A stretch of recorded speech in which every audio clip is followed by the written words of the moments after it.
بسم اللہ الرحمن الرحیم۔ حضرت جنید بغدادی رحمۃ اللہ علیہ فرماتے ہیں کہ میں ایک مرتبہ تنہا حج کو گیا اور مکہ مکرمہ میں کچھ قیام کر لیا۔ میری عادت تھی کہ جب رات کا اندھیرا زیادہ ہو جاتا تو میں طواف کر لیا کرتا۔ ایک مرتبہ میں نے ایک نوعمر لڑکی کو دیکھا کہ وہ طواف کر رہی ہے اور یہ اشعار گا رہی ہے۔ میں نے اپنے عشق کو کتنا چھپایا مگر اب وہ کسی طرح مخفی نہیں رہتا۔ اب تو اس نے کھلم کھلا میرے پاس ڈیڑھا ڈال دیا۔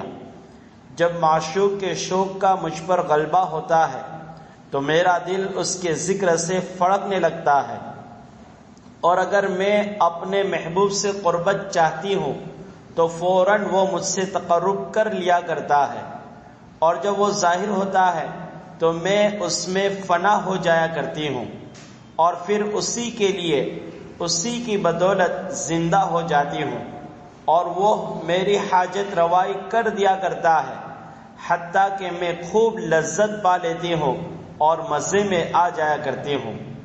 حضرت جنید بغدادی رحمۃ اللہ علیہ فرمانے لگے، میں نے اس سے کہا، اے لڑکی، تو اللہ سے نہیں ڈرتی؟ ایسی بابرکت جگہ ایسے اشعار پڑھ رہی ہے۔ وہ میری طرف متوجہ ہوئی اور کہنے لگی کہ جنید، اگر اللہ کا ڈر نہ ہوتا تو مجھے نہ دیکھتا کہ میں میٹھی نیند کو چھوڑے پھر رہی ہوں۔ تو دیکھ ہی رہا ہے کہ اللہ کے خوف ہی نے مجھ کو میرے وطن سے دھکیلا اور بھگایا ہے۔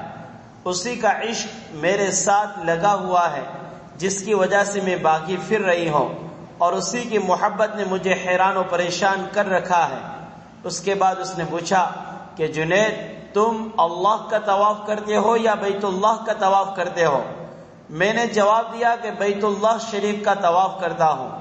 تو اس نے اپنا منہ آسمان کی طرف کیا اور کہنے لگی، سبحان اللہ، آپ کی بھی کیا عجیب مشیت ہے، آپ کی بھی کیا عجیب چاہت ہے۔ جو مخلوق خود پتھر جیسی ہے وہ پتھروں ہی کا طواف کر لیا کرتی ہے۔ اس کے بعد اس نے 3 اشعار پڑھے جن کا مطلب یہ ہے کہ لوگ پتھروں کا طواف کر کے آپ کا قرب ڈھونڈتے ہیں، ان لوگوں کے دل خود بھی پتھروں سے زیادہ سخت ہے اور حیرانی میں حیران و پریشان پھر رہے ہیں اور اپنے خیال میں تقرب کے محل میں اترے ہوئے ہیں۔ اگر یہ لوگ اپنے عشق میں سچے ہوتے تو ان کی صفات اپنی تو غائب ہو جاتی اور اللہ کی محبت کی صفات ان میں پیدا ہو جایا کرتی۔ حضرت جنید بغدادی رحمۃ اللہ علیہ فرماتے ہیں کہ میں اس کی اس گفتگو سے غش کھا کر گر گیا۔ جب مجھے غشی سے افاقہ ہوا تو وہ لڑکی جا چکی تھی۔ حضرت بشر عابدی رحمۃ اللہ علیہ فرماتے ہیں کہ میں نے عرفات کے میدان میں شام کے وقت ایک شخص کو دیکھا کہ وہ نہایت بےتابی سے رو رہا ہے اور بے چینی سے روتے ہوئے چند شعر پڑھ رہا ہے جن کا ترجمہ یہ ہے کہ وہ کتنی پاک ذات ہے، وہ ہر عیب سے پاک ہے۔ اگر ہم کانٹوں پر اور گرم سوئیوں پر اس کے سامنے سجدے میں گرے تب بھی اس کی نعمتوں کے حق کا عشر عشیر بھی ادا نہ ہو، بلکہ عشر عشیر کا عشر عشیر بھی ادا نہ ہو۔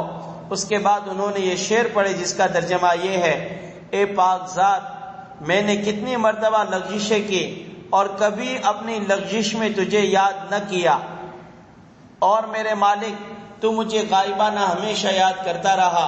میں اپنی جہالت سے کتنی مرتبہ گناہوں کے ساتھ اپنی پردہ دری کر چکا ہوں، اور تو اپنے حلم کے ساتھ مجھ پر لطف و مہربانی کرتا چلا جاتا ہے اور میری پردہ پوشی کرتا رہتا ہے۔